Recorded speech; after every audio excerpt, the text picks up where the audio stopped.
Season review for the Pumas from 2018. It's kind of a season of two halves because they had two coaches. One for the first three games and then one for the rest. But overall, it's not been the best season, but I still think there are reasons to be optimistic. We'll have a look at their record, some of the stats, the players, and what we can look forward through to for this year.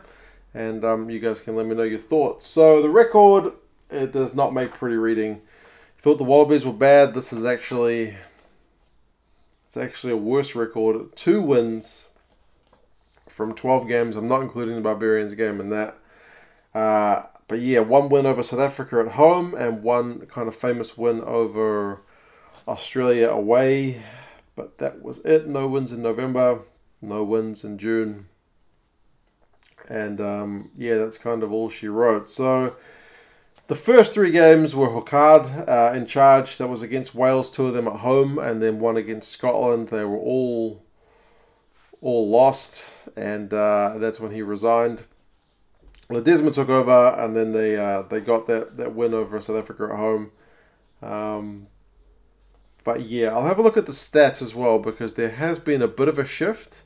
And it's kind of clearly measurable in the stats from what we can see before and after the coaching change. So, I mean, the overall score line for Argentina, they scored on average 18.9, so 19 points, and conceded 30.4. But if you shift that to when Hokard was in charge, it's only 3 game sample, but it's 12 points scored, so a lot fewer. And they conceded 32, so even more. It has kind of come better under Ledesma. It's an average of 21 points scored, so a few more, and 29, so 1 less. It's only a marginal change, but I still think it's a bit of a shift. I mean, points scored up from 21 to 12 is massive. From 18 to 21, it only looks like a small shift, but clearly the offense is working a bit better there. Meters run, they're at 389. That's actually down from when Hokard was in charge. When he was in charge, it was over in the 400s. Under Ledesma was 382. But I think key point here is you look at the possession and territory. When Hokard had these 3 games, they had an average of 57% territory and 57% possession. But they were only scoring 12 points a game, so they had a lot of ball going absolutely nowhere. Then Ledesma comes in charge and it's an average of 49% possession and 47% territory, and suddenly they're scoring 21 points, so about 3 tries a game. So it's not all about having the ball under Ledesma, it's about, I guess, doing something more with it. But overall, their possession and territory combined puts them 3rd for possession and territory in the Rugby Championship teams. Tackling stats are down under Ledesma from Hokard's 82 down to 78, so average is 79. Penalties conceded, pretty much the same, averages around 10. Line-out percentage is no real shift under either coach, 87, 86. And offloads, again, 6 for both coaches, average of 6 a game. 4th in the Rugby Championship teams. Goal kicking, though, is the best in the Rugby Championship with an average of 79%. Average is 81 under Ledesma. Don't know if he's doing a bit of goal kicking coaching on the side, but it's up from 72. So, yeah. The stats average for Argentina is they are the 3rd best team in the Rugby Championship, but they managed to finish 4th. Only just with that last loss. Players for the Pumas, box. Their backs are definitely deadly, and that shows here. Their top guys for getting run meters are Boffelli, Mojano, and Delguy. And Boffelli is 1st, Mojano is 2nd, and Delguy is 3rd. And if you watch them at all for the Jaguares or for the Pumas this season, it showed why. Boffelli he's apart from having a big boot on him for kicking penalties, he's got enough size to bust through people. He's got gas, he runs good lines. Mojano and Delguy run some of the best lines in world rugby. Managed to cut teams, including the All Blacks, to bits at times. Not the biggest guys, but it doesn't matter. Sanchez also was there as well because he took the ball to the line enough to get some meters as well. Defenders beaten. It's a good mix. It's De La Fuente, who I had in my Southern Hemisphere Team of the Year.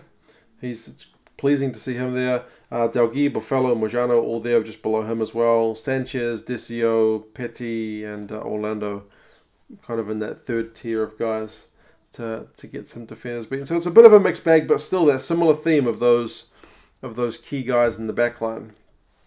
Now, defensively is where there were a few issues, but there's still a bit of a theme as to who the top tacklers were. Crema was your main guy for tackles. He was, of the 12 games, he was 4 times the Argentinian top tackler. Sometimes it was Orlando, Matera, Medrano as well. De La Fuente's there too, Lozana and Alemano. But your main guy is Crema. He's still very young, but he's got a heck of a work rate. Missed tackles, though.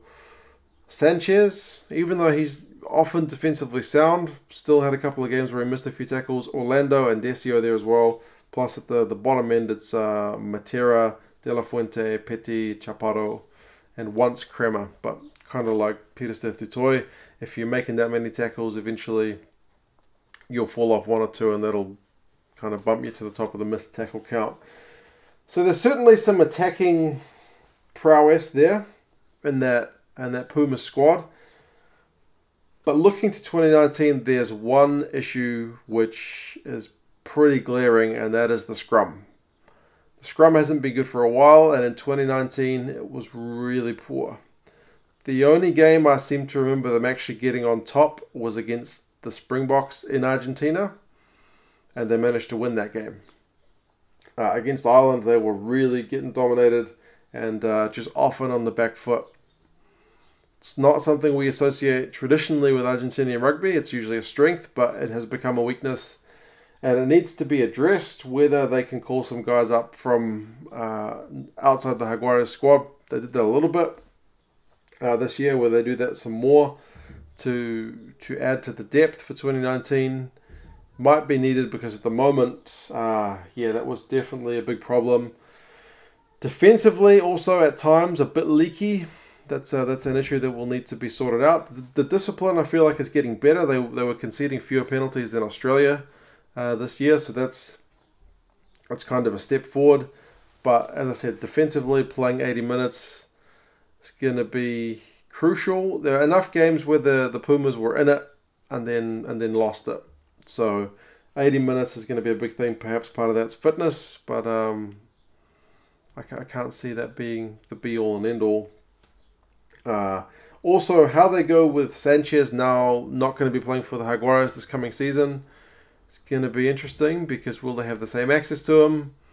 Obviously, he should be available for the World Cup, but is he going to still have that same chemistry with the guys around him, because they're in their unique position where they can put most of their players playing together the year round? So what kind of shift happens when he's playing in France? It will be an interesting one, because Sanchez has had a fantastic year. For World Cup, they're in a pool with England and France, with also the USA and Tonga. That's the closest thing we've got to a pool of death at Rugby World Cup time, so one of the big guns is going to go out at that first stage. France and Argentina are often World Cup teams. England will definitely want to do better than they did at the last World Cup. And you'd have to say England are probably the favourite to get into that pool at the moment, so it's going to be tough. They'll definitely need to have a good start to 2019 if they are going to do anything at the World Cup. But if they can get the scrum right, I think that'll be half the battle, because it was really causing them huge problems throughout 2018. Still, 2 wins is not a great look. Ledesma does seem to have them playing better, but they're not the finished article yet. He's worked wonders with the Wallabies forwards, so hopefully he can do similar with his own guys.